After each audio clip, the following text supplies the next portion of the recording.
There, welcome back to Joffer Tech YouTube channel. In this video, we'll be talking about Perl zero-day security threats. So, the Perl Steering Committee has recently identified and patched two new major vulnerabilities that affect the Perl core, both of which make it possible for hackers to execute malicious code. While Perl.org has made available patched recent versions of Perl v 5.53, version 5.36, and version 5.38.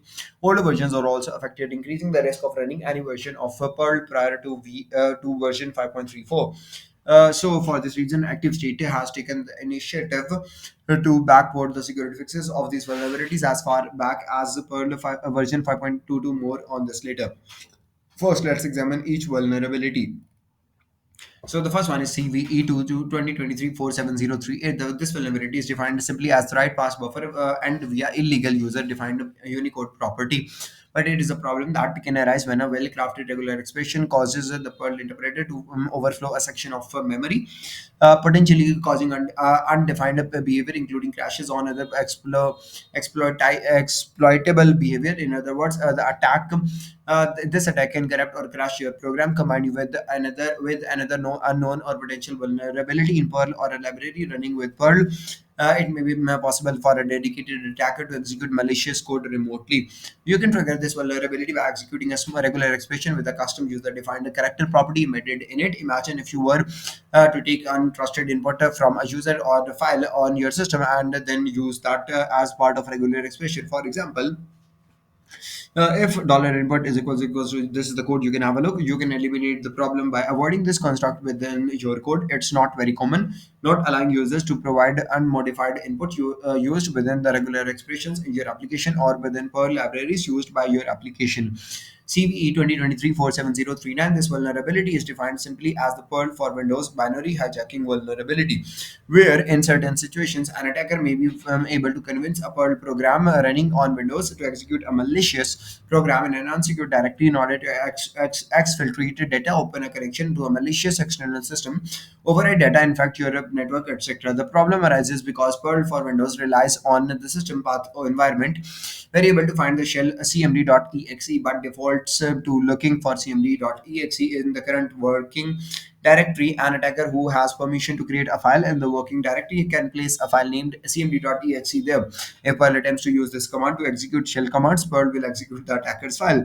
To trigger this vulnerability, an attacker needs access to directory that your Perl application would use. This means that the attacker needs to access the machine running Perl or a network driver your Perl application will access. Your program needs to execute Windows commands which trigger the execution of the malicious cmd.exe.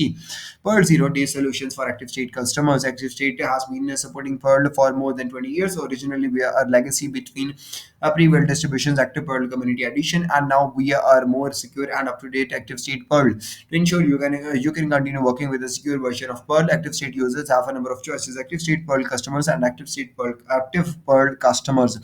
Active State Perl customer log into the Active State platform and download the patched Perl version of version 5.32 through version 5.38 for all supported OSs, Windows, Mac, Linux. Active Perl customers, if you have previously downloaded a community edition for Active Perl installer and you are concerned about these CEVs, contact us about obtaining a fix for version 5.22 through 5.28. For other Perl users that are worried about the security risk associated with running UL versions of Perl, Active State is introducing an extended support offering that can help mitigate the risk. Perl UL extended support as one of the first and most popular interpreted languages. Perl was extensively used in the enterprise during the 1990s and 2000s. While not as popular today, many enterprises continue to maintain a large amount of legacy Perl code. They cannot readily sunset, easily upgrade to a new version of Perl, or cost effectively migrate to a new programming language. As a list of unsupported versions of Perl continues to grow, the risk associated with running legacy Perl is growing as well. The snapshot of supported versus unsupported Perl versions currently includes. You can have a look at the stats. So, anyways, an Active State never created as a Perl 5.30 release, as the table shows. As the table also shows, Active State continues to provide security updates for many versions of the Perl core language beyond the community EOL date. An Active State EOL support subscription entitles you to core language.